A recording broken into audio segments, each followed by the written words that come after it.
बुढ़िया ने क्यों चुराई गणेश जी की खीर। एक बार गणेश जी को खीर खाने की इच्छा हुई तो वे मुट्ठी भर चावल और प्याली में दूध लेकर पृथ्वी लोक की ओर चल पड़े। वे घर घर जाकर बोलते, कोई मेरे लिए खीर बना दो, लेकिन बालक जानकर सबने अनदेखा कर दिया। अंत में एक बुढ़िया बोली, बेटा ला, मैं तेरी खीर बना देती हूँ। उसने चूल्हे पर एक छोटा सा बर्तन चढ़ा दिया।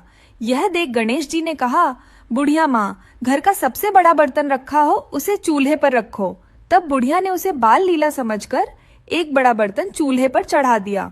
थोड़ी देर बाद जैसे दूध में उबाल आया तो बुढ़िया की आंखें आश्चर्य से फटी रह गईं, क्योंकि पूरा बर्तन दूध से भर गया था। इस बीच गणेश जी ने बुढ़िया से कहा, दादी माँ, मैं नहाने जा रहा हूँ और आने के बाद खीर खाऊंगा। यह कहकर नहाने चले गए।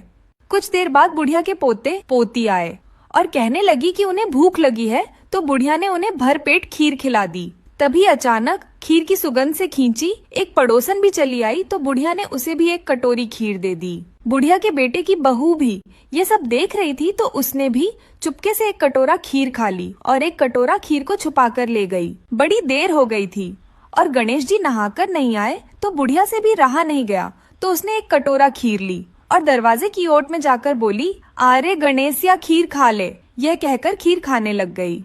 कुछ देर बाद गणेश जी नहाकर वापस आए तो बुढ़िया बोली, बेटा खीर खा ले।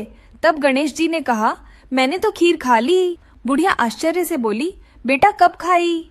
तो गणेश जी बोले, जब तेरे पोते पोती, बहू और तूने खीर खाई तभी मेरा पेट भर गया था। तब बुढ़िया ने शर्मिंदा होकर कहा, बेटा बची हुई खीर का क्या करूं? तो गणेश जी ने कहा कि सारे नगर में बांट दो। बुढ़िया ने खीर सारे नगर में बांट दी, फिर भी खीर कम नहीं हुई। जब नगर के राजा को यह बात पता चली तो उसने बुढ़िया को दरबार में बुलाया और बर्तन भी मंगा लिया। जब राजा ने बर्तन का ढक्कन उठाया तो उसमें कंकड़ पत्थर भरे हुए थे। राजा ने डर के मारे बर्तन बुढ़िया को वापस लौटा दिया।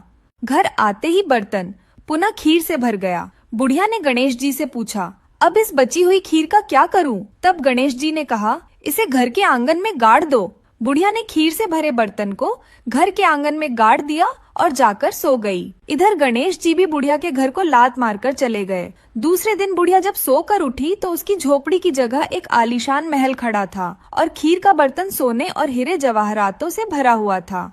हे गणेश भगवान, जैसा धन बुढ़िया को दिया वैसा सबको देना। कथा कहने, सुनने और हुंकार भरने वालों पर अपनी कृपा दृष्टि बनाए रखना। यदि कथा पसंद आई हो तो कमेंट में जय गणेश जरूर लिखना।